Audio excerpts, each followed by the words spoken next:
Now, you've probably heard of this concept of pay to play. And I mentioned this idea of a down round. And over the last several years, I've seen lots of down rounds.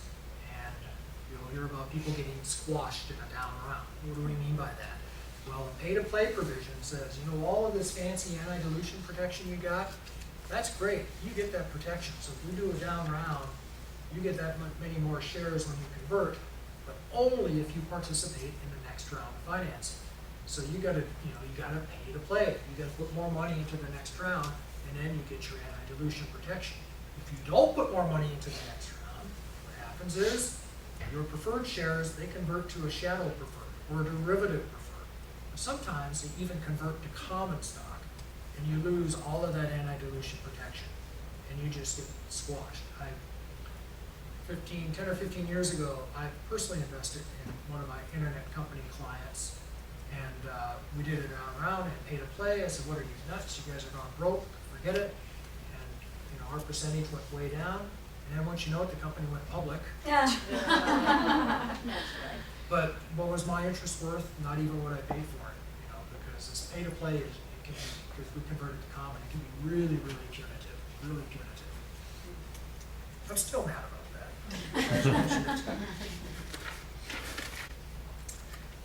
15 minutes. Redemption rights.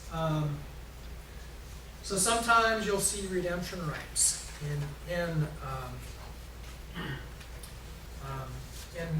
corporate financing documents, and so there's two kinds. There's automatic redemption, and then there's this elective, and then there's this idea that callable by the company. So the company can force redemption, or the investor can force redemption.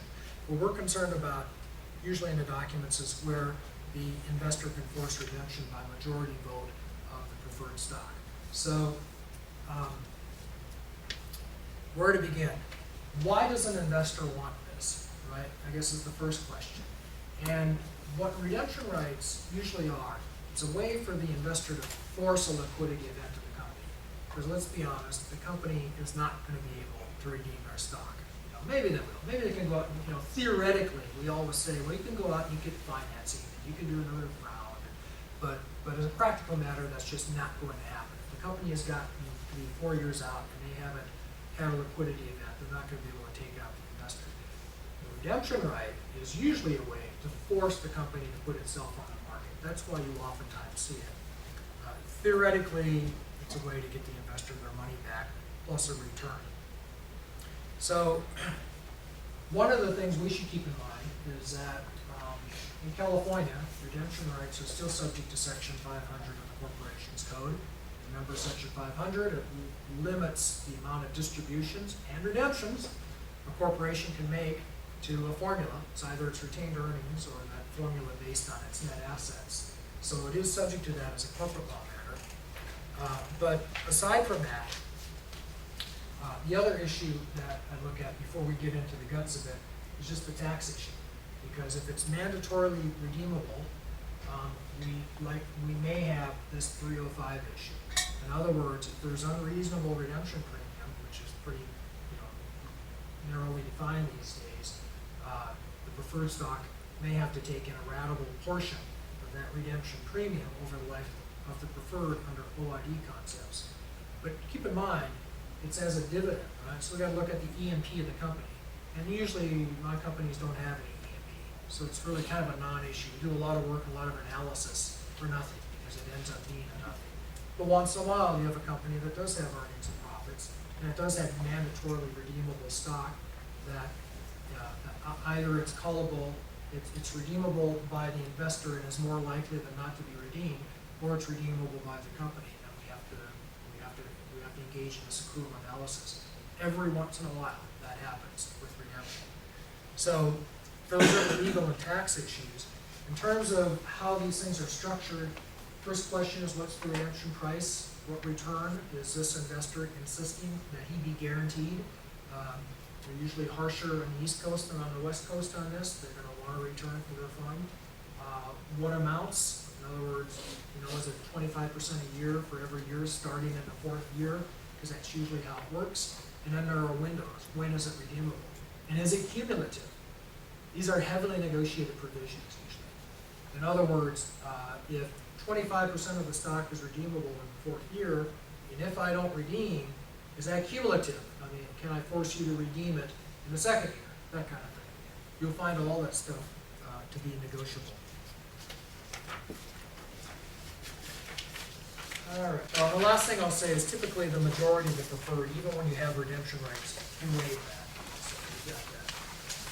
Registration rights.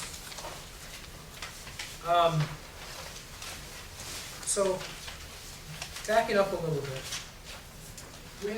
we have Rule 144 as a securities law matter, which typically requires a holder of securities to hold that stock for a year before they sell.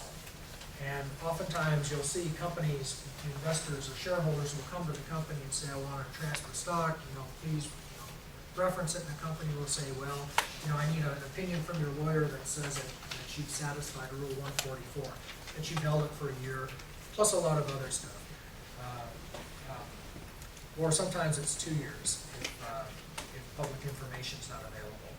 So there are securities restrictions. So typically a preferred stockholder will want to negotiate some of their liquidity and want to negotiate the ability to force liquidity of their shares and force the company to go public and file a registration statement.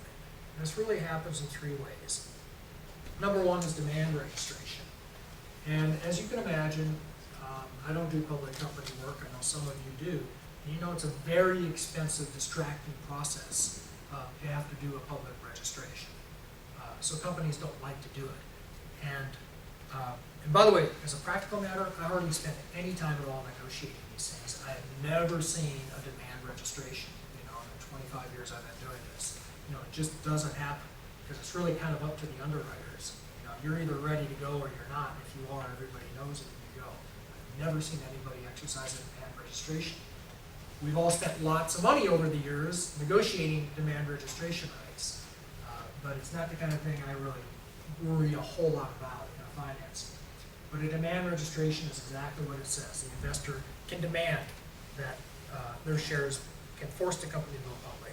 The questions are, when can they do that? Usually we want to give it like a 3-year window before they can exercise demand registration. How many shares? And the company will want blackouts. It'll want to be able to not have to do it if they're like on the verge of doing an M&A deal or something like that. So we'll negotiate all of that, but the basic idea is that the investor can demand that some portion of their shares be registered so they can sell them out in the open market. Piggyback registration means that the company has already decided to go public and register its shares, and the investor has a right to include some percentage of their shares in that registration so they get liquidity. And by the way, with demand registration, it's always negotiated and limited as to how many times they can demand, right? Usually you only want to demand once or twice after 3 years. Piggyback, the negotiation of what percentage of their shares can be included in an existing company registration. And the S1 should actually be S3, it's a typo.